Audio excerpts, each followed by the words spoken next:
Coming up on the Locked On Sabres podcast, let's really dive in on what has become the Dylan Cozens problem with the Buffalo Sabres here in the Locked On Sabres podcast.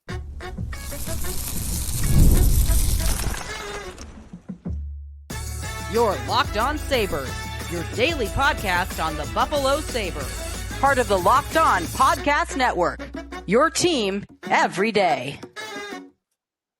And thanks for making Locked On Sabres your first listen every day. We are free and available wherever you get your podcast, part of the Locked On Podcast Network, your team every day. Today's episode brought to you by Game Time. Download the Game Time app, create an account, use the code LOCKEDONNHL for $20 off your first purchase. Sneaky Joe DiBiase here on a Wednesday. It is a game night against the Columbus Blue Jackets. We'll talk a little bit about tonight's game later on in today's show. I'm going to try to get some redemption on my 3-leg parlay that didn't even get off the ground against Pittsburgh. But I got something for you today on that front. We've got some interesting and important lineup changes from Lindy Ruff coming your way on Wednesday night. Also a goalie change, and you have a backup goaltender on the other side. So we'll get you all those details coming up as the Sabres play the worst team in the NHL, or the least talented team in the NHL. And they have another game on Saturday against another bad team on the road in Chicago.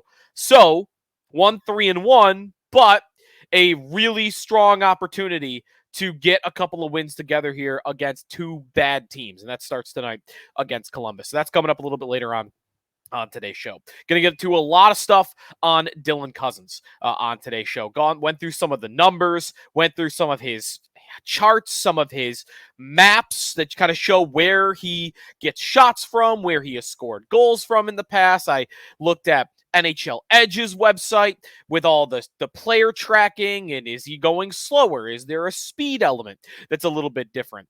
I don't know. Just trying to find answers, and I'll let you know what I found doing all that research, looking through all that stuff on Dylan Cozens, and it might not be a satisfying answer. So that's coming up here very shortly on today's show. If you want to become a part of our Locked On Sabres text club, if you want to give us a complaint, or you got a thought that you want to get across, be sure to do that on our text line. Join subtext.com/LockedOnSabres, where you can sign up there.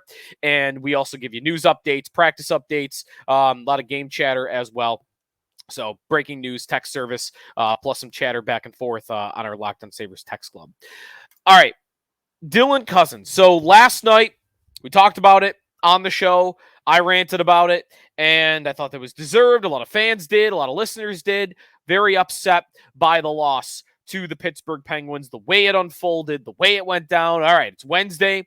Everyone got some good night's sleep, woke up, hopefully feeling a little calmer about the way things went down, the way things are right now with the team. Not to say that they're good, just, a little less emotional maybe. But the thing about the Sabres is, even when there is an emotion tied to it, you still are left with a lot of problems, and a lot of, maybe it just turns from anger to depression. I don't know, the next day. So we'll get into, where I'm at with all that on Cozens in particular, because he right now is the source for me on all of this. So let's get right to it on Dylan Cozens and what's happened to him and what's to come for him. And again, I said earlier that there might not be a satisfying answer, because going through it all, it's really tough to pin down what has happened here. Now, to try to find an answer, where I started was I watched every goal that Dylan Cozens scored in the 2022-23 season. He scored 31 goals 2 years ago, had 68 points, was a dynamite second-line center, one of, the bright spots of the Sabres' resurgence that year that caused them to miss the playoffs only by 1 point. He was critical. He was so critical to that season and for what they did that year. And his offense was a huge part of that. How long had it been since the Sabres had a second-line center that had scored 30 goals? I mean, it probably had been since, Chris Drury, because if you go back to the Jack Eichel days, O'Reilly would have been of course, probably a better overall center than Dylan Cozens was. But O'Reilly never scored 30 goals with the Buffalo Sabres. He never put up 68 points like Dylan Cozens did with the Sabres. He was a far better two-way player than Dylan Cozens was, so that's important. But he was not that level of player, or he was not that level of scorer that Cozens was. Before that, Roy and Connolly never did that together. You got to go back to Briere and Drury, right? Drury scored 30-plus goals with the Buffalo Sabres. He scored 37, I believe, in 2007, the 06-07 season. The year prior, he also scored 30 goals in 05-06. So, if you want to call him a second-line center, it was more a 1A, 1B. That's how far you got to go back for goal production like that from that position, that role on the Sabres roster. And then it just vanished. Poof. It's gone. And where did it go? Well, again, maybe part of the answer, some of the answer, is how he got to those 31 goals 2 years ago. And a solution or something the Sabres can focus on somehow getting him back to form. When you look at his maps, where he scored goals from, where he shot the puck from a lot, what strength he scored goals at 2 years ago in the 22-23 season. Watching back a lot of those plays, Dylan Cozens was sniping goals from everywhere. And very often, he was scoring goals from distance. He was scoring goals from the faceoff circles. He was scoring goals from the high slot. He was scoring goals that required a great shot to get it past the goaltender. And he was accomplishing that. And he was putting pucks bar down. He was, there's a famous one from that season that's not quite from distance, but remember the Ryan Miller night goal? Dahlin in overtime flips a sky pass through the air right on the tape to Dylan Cozens. He didn't deke. He shot from probably the mid slot and put it low blocker and in. Great placement on his shot. There were so many goals right there like that where you're like, man, look at the placement on that shot. And last year, you just didn't see it. And this year, you're not seeing it at all either. So I think what sparked that, though, I don't know if there's an answer to that. What's happened, though, to me with Dylan Cozens is he has gone from a player that scored a lot of goals from the perimeter. And I know what you're thinking. The workhorse from Whitehorse shouldn't be beholden to goals from the perimeter. His nickname, his mantra, his background would say to you, he's someone that could go to the net, can go to the dirty areas, and that's where he's going to score. But I really think, looking at all the data, looking at all the evidence on Dylan Cozens, his nickname and where he's from really clouds what he is as a player. He does not embody that type of player. And that's not to say he's bad when he's at his best. And he is not soft, I don't think. I think he is somebody that will throw his body around, that will defend teammates. Remember in the Heritage Classic when he went after Austin Matthews, and then Austin Matthews got defended by whoever it was, and then Cozens got in a fight. He got tossed from the game. Like, he is somebody that after the play or throwing body checks, like, he'll do that. But I'm looking here, and he's not reliant. He's not scoring all his goals from the front of the net. He wasn't even Sam Reinhart, Thomas Vanek with that. He was scoring from everywhere. He was scoring from the outside. And his nickname also, I think, implies the dude is going to be, or is, a dynamite two-way centerman. And that is just not the case. He is not a dynamite two-way center. He is even 2 years ago, he was in the second percentile defensively in goals above replacement at Evolving Hockey. He was not good defensively. In fact, he was arguably one of the worst, at least by that one number. He was one of the worst. Last year, by the way, he was in the 13th percentile, so he wasn't that much better last season either. So what you might have here is a player that is very reliant on his shot to be working. And he might be a player that struggles with confidence. I think you hear a lot of that. Talking to Paul Hamilton over the last year or so, and how hard Cozens is on himself. And he kind of looks that way. There he is last night against the Penguins. And after making the play he did, or after maybe failing to score on a chance that he had, they show him on camera and his head is down on the bench. And I'm not someone that wants to microanalyze what guys look like on the bench. I think you could do that. That could get you in trouble a lot. But it's hard not to notice that. It's hard not to notice how hard he is on himself. And maybe, and this is a criticism of him, you got to shake that. Right? You're a professional hockey player that's highly paid, that is counted on to be a top 6 centerman on a team with a 13-year playoff drought. You cannot afford to have confidence problems. And if his shot isn't working, I think that is what you might have here. He's kind of reliant on the shot to be working. And that is not what he was supposed to be, but it might be what he is. It might be what he is. So the shooting percentage numbers on that to back that up, I mean, not to back that up, it's just kind of what's happened. In the last 84 games, Dylan Cozens is shooting at an 8.2% clip.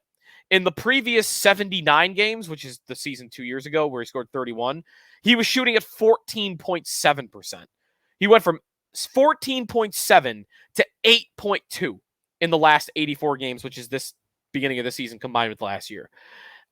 That number needs to get back into the double digits, or the Sabres have a giant problem on their hands. Power play, I'm like, you look at some of the production on that front and the amount of chances he gets, and there's also obvious turnovers that has happened with that. Looking at Dylan Cozens on that front, 2 years ago, power play was important. The Sabres had a good power play, and he was on that number 1 unit. He was opposite of Tage Thompson a lot. He was not on his one-timer, but he was the guy that would gather the puck. He would rip a wrist shot from over there, and maybe a little bit more teams were respecting him. And 2 years ago, what did he do on the power play? He had only 5 goals, but he had 13 assists on top of that for 18 points. Last year, he had 10 points. So power play production was almost cut in half from 2 years ago to last year. And then, of course, this year, 0, nothing on the power play. So 5-on-5 is probably more what you would want to focus on here with where his downgrade has come from. But the power play certainly, of course, is not lost here as well. So again, like, that's kind of what I found. Like, I didn't really find that his skating is any worse. On NHL Edge, I didn't find even like expected goals for. I guess expected goals for percentage and some of these other numbers, he is down. This year, actually the last 2 years, really. No, this year. Let's do this year only. In the 6 games he's played, 48% expected goals for percentage. 14th on the team, and he's worse than Obe Kubel, Thompson, Peterka, Benson, Yoki Haru, Dennis Gilbert, Matthias Samuelsson, Dahlin, Jason Zucker, Connor Clifton, Jack Quinn, Jordan Greenway, Alex Tuck. I mean, there's not many guys that he's higher than. So none of the numbers look great, but it's just so hard to pinpoint what's happened. And I'm going to take my best guess at saying, again, it's a total guess based on some of this information and the data and watching back some of his plays and just watching him over the last 12 months. My best guess is he's a player that's very reliant on his shot, and his shot hasn't been working for a year. And maybe that's all it is. Yeah, he's got to refine it. He's got to refine his shot because that was working, clicking for him 2 years ago. Go watch his highlights. Go watch on YouTube all 31 goals of Dylan Cozens from 2 years ago. You're going to see some breakaways. You're going to see a couple of goals here and there around the net. You're going to see a lot of goals from 2-on-1s where he takes the shot at the faceoff circle, or one-timers from the high slot. You're going to see a lot of goals like that. When we come back, what about what's ahead? Because that's really what we need to figure out here. What's happened is interesting, but well, I guess it does matter to figure out what's to come, but what is to come? I'll go through the possible outcomes, and I want your take on what you think is most likely to happen with Dylan Cozens in the next year, 2 years, 3 years. That's coming up here on the Locked On Sabres podcast before we get a preview of Sabres and Blue Jackets in. All ahead on the Locked On Sabres podcast. We are brought to you here on the show by Game Time. So the Sabres will be home after this quick trip out to the Midwest for a 4-game homestand, and you're going to want to check out the game, check out the arena, go see the new Jumbotron, the new mural outside. And if you want to go to these games, all you got to do is head in to the Game Time app. Game Time has a new feature called Game Time Picks, makes getting tickets for your favorite live events even easier. Game Time Picks filters out the fluff, shows you only incredible deals on great seats, so you don't have to waste time searching through thousands and thousands of tickets. Check out their super deals, another way to save money. You could go through, if you want to do it for concert tickets as well. You let Game Time pick the section, or you pick the section, let Game Time pick the tickets, and that's another way that they'll allow you to save money. So Game Time, love the ability to see the view from my seats. I like the map. It's a nice, easy, user-friendly way to pick where you want to be or where you want to look in the arena by price. Very, very user-friendly. So check it all out on Game Time. They have their lowest price guarantee. Game Time will credit you 110% of the difference if you find tickets for less. Game Time ticket coverage, your purchase is covered with the most flexible customer service policy in the ticketing industry. Take the guesswork out of buying tickets with Game Time. Download the Game Time app, create an account, use code LOCKEDONNHL for $20 off your first purchase. Terms apply. Again, create an account, redeem code LOCKEDONNHL for $20 off. Download Game Time today. What time is it? It's game time. Today's episode of the Locked On Sabres podcast is also brought to you by Prize Picks. You can now win up to 100 times your money on Prize Picks with as little as 4 correct picks. Sign up today. Get $50 instantly when you play $5. You don't even need to win or receive the $50 bonus. It's guaranteed. Prize Picks offers weekly promotions that can lead to big payouts like Taco Tuesday. Each Tuesday, Prize Picks discounts each select player projections up to 25% to provide even more value in your lineups. You can do this for hockey. You can do it for football. Check out, Justin Jefferson, more or less 83.5 yards next week. Lots of football props. Basketball's coming up as well. Prize Picks, the best way to win real money this sports season. Which players are going to go off, which ones aren't. Make your picks in less than 60 seconds and turn your sports opinions into some real money all season long on Prize Picks. Download the app today. Use the code LOCKEDONNHL. You're going to get $50 instantly after you play your first $5 lineup. Download the app today. Use code LOCKEDONNHL to get $50 off instantly after you play your first $5 lineup. Check out Prize Picks. Prize Picks. Run your game. Sneaky Joe DiBiase back here on the Locked On Sabres podcast. Sabres and Blue Jackets tonight, but we're trying to figure out what is going on with Dylan Cozens. Of course, every time we'll talk about Cozens, I will mention the thing that a lot of people bring up that I don't want to fully buy into, but it's worth mentioning every time. Garnet Hathaway, when Dylan Cozens fought him last year and got his butt kicked, that could be attributed as the start of this. And if he is a player with confidence issues, I'm attributing it to more of him not shooting the puck well, not scoring on his shots, scoring on his chances.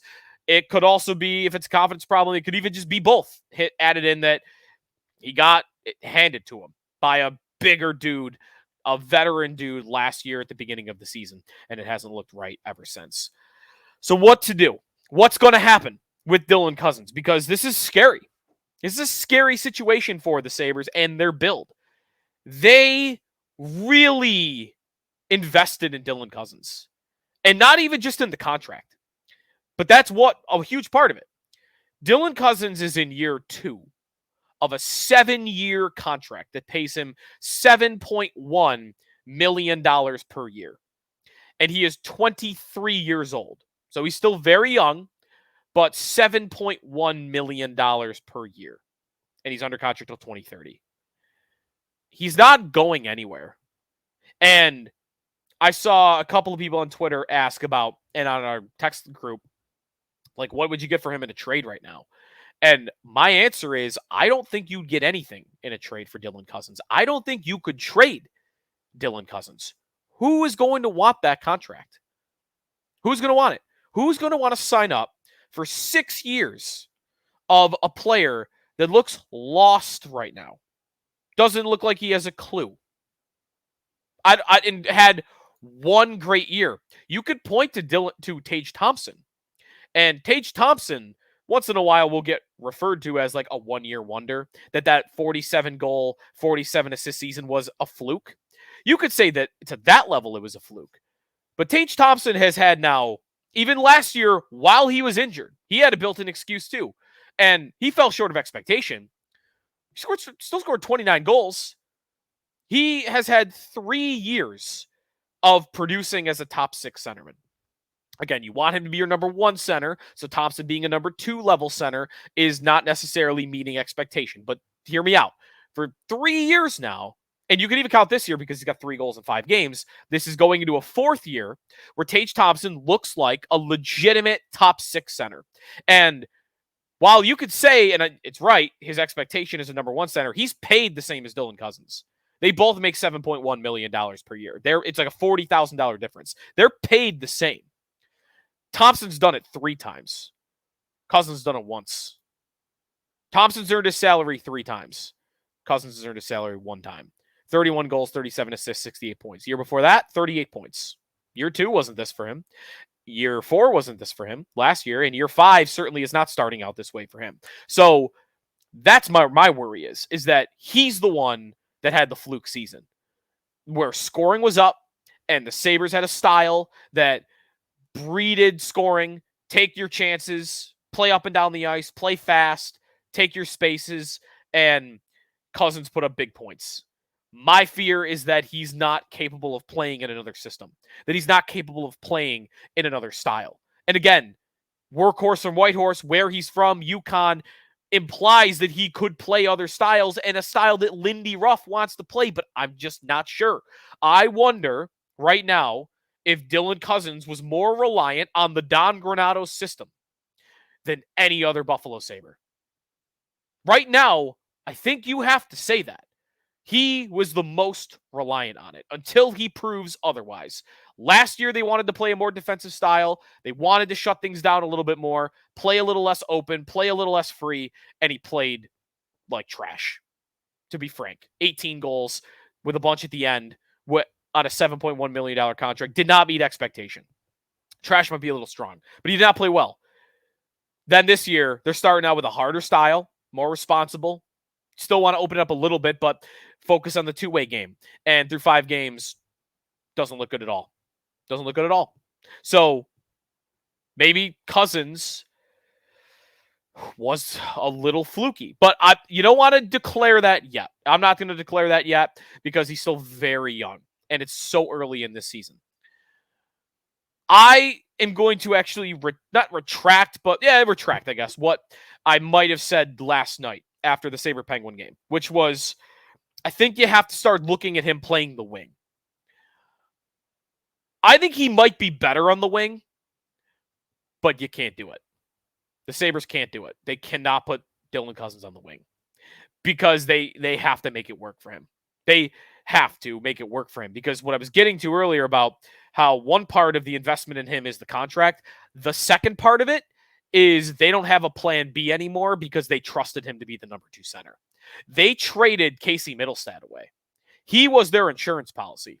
He was the guy that would step up if someone got hurt or wasn't playing well in the top 6, and he could be a top 6 centerman. He's not here anymore.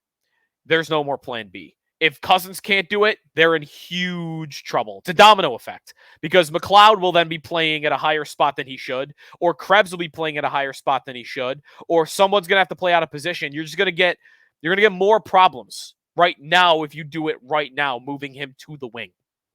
So I'm not sure you could do it yet.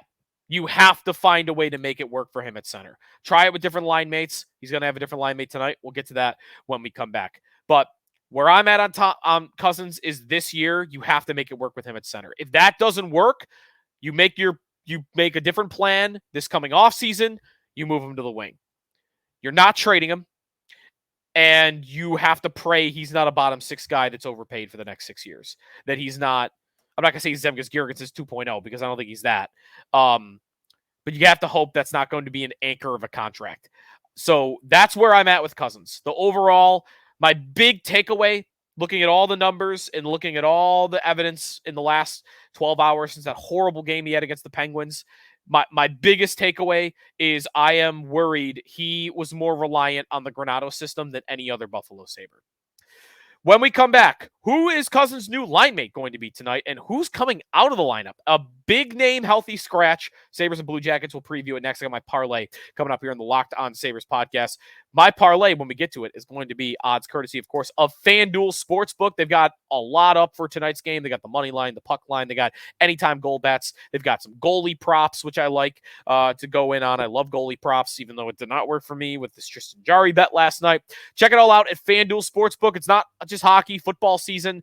The Premier League is going right now. Basketball, baseball playoffs, everything is going. It's the best time of year for sports, and you can keep track of all of it on FanDuel. Start your season with a big return on FanDuel, America's #1 sports book. And it's not just the bets, but if you are doing that, when you get a hunch in the middle of a game, you can check out the latest stats, view live play-by-play, so much more on the same page where you place your bets on the app. Get started with $200 of bonus bets guaranteed when you place your first $5 bet.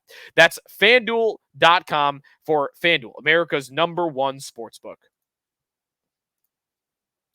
Final segment here in the Locked On Sabres podcast. Sabres and Blue Jackets at 7 o'clock on Thursday night. Sabres need to get a win. It's a back-to-back game, so not an easy spot, but it is an easy opponent.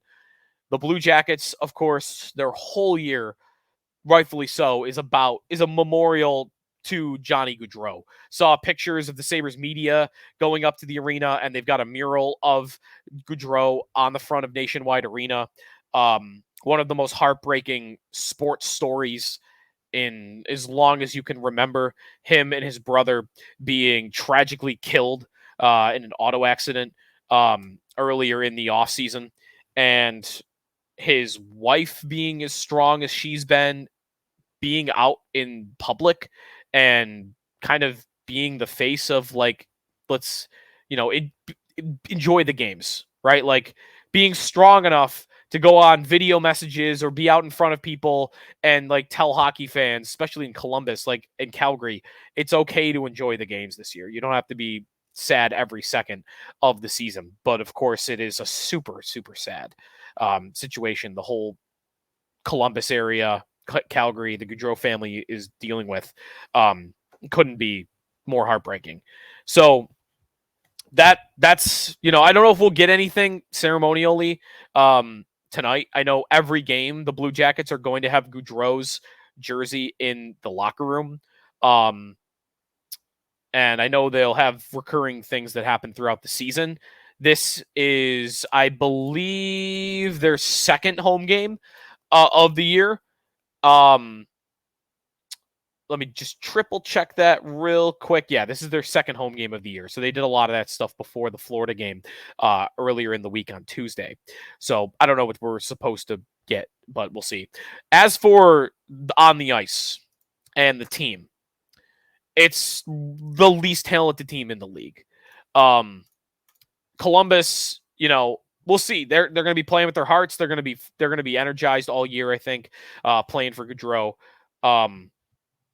But you look at their lineup and it's tough. Like, it's Sean Monahan, Cole Sillinger, Adam Fantilli. Like, Sillinger and Fantilli, I like the potential of, but it's just so young.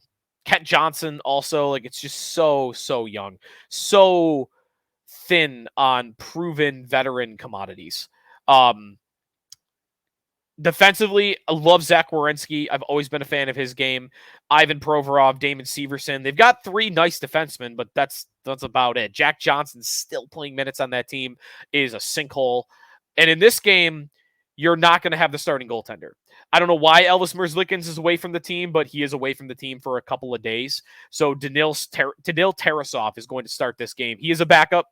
He might be a good backup. Last year was a decent year for him, a .908 save percentage, playing 24 games on a bad team. This year, he only played the one game, allowed 4 goals, but did get the win. So Tarasov is the backup, and that's better than if the starter was in there. I do think that, and I wouldn't say he's a great goaltender by any means, even though he had a good year last year.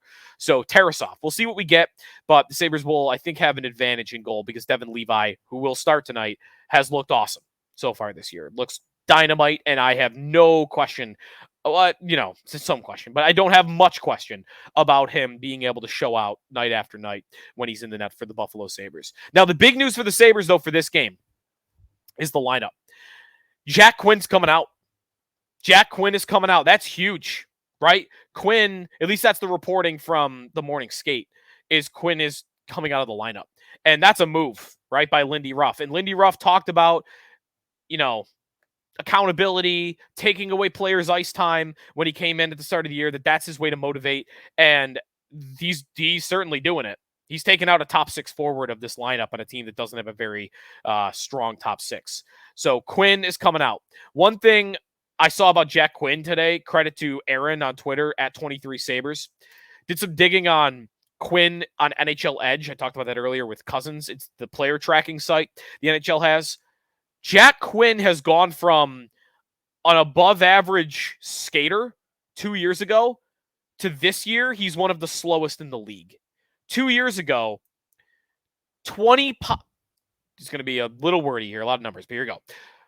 20 plus mile per hour speed bursts per 60 minutes of ice time. So on average, every game, every 60 minutes of ice time you get, every hour you're on the ice, how many times do you reach 20 miles per hour? 2 years ago, for every hour he was on the ice, Quinn hit 20 miles per hour 4.73 times. This season so far, he hits for every hour 20 miles per hour 1.53 times. I mean, that's drastic. It's less than a third of what he was doing 2 years ago. And last year, while he was playing injured and coming back from Achilles injuries, 4.12. So maybe it's the injury, but it's very strange that Quinn is slow this year. He is not skating well at all. Maybe it probably is residual from the injury, but very interesting, and that'll be worth tracking this year is Jack Quinn when it comes to his skating. So he's coming out. Jiri Kulich is going in. I don't know the line combinations. It was an optional skate, I believe, for the Sabres, so maybe we'll get that closer to puck drop.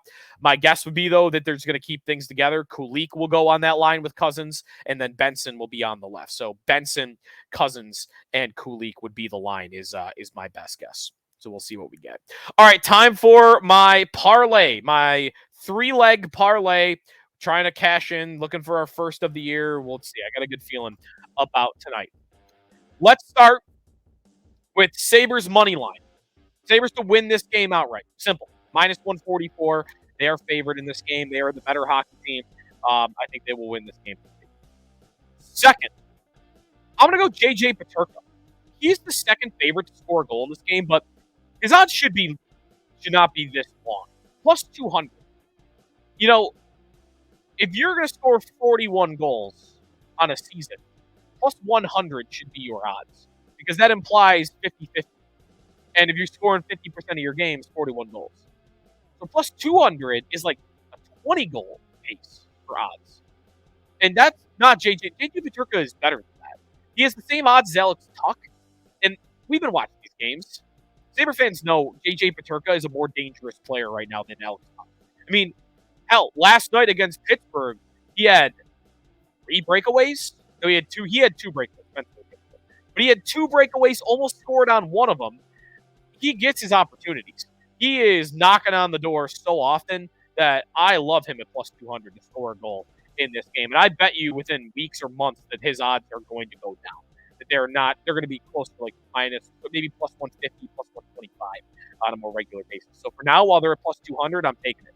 And then the Sabres, I think, are going to try to start hot in this game because you're playing on a back-to-back, and usually on back-to-backs, your legs can start to go more and more as the game progresses. You get tired in the second and third periods. I think you really want to get out to a lead early so you don't have to press too hard in the late second and into the third. So I'm going over half a goal for the Buffalo Sabres in the first period. I've got them scoring a goal in the first, at least one. And those 3 legs together, the Sabres to win the game, Peterka to score, and the Sabres to score a goal in the first period. Not that big of a long shot of a bet. Plus 384.